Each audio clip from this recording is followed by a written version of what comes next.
You ask Tiger to solve. This deals with linear equations with one unknown. The final result is x equals 9/4. Let's solve it step by step. Group all x terms on the left side of the equation. Subtract 9x from both sides.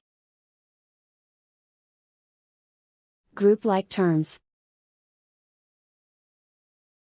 Simplify the arithmetic.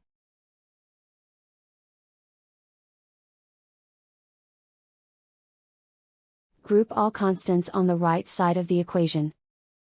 Subtract 18 from both sides. Simplify the arithmetic.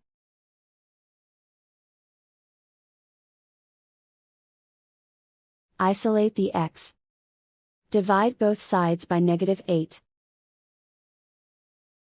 Cancel out the negatives. Simplify the fraction.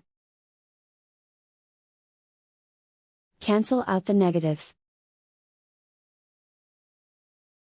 Find the greatest common factor of the numerator and denominator. Factor out and cancel the greatest common factor.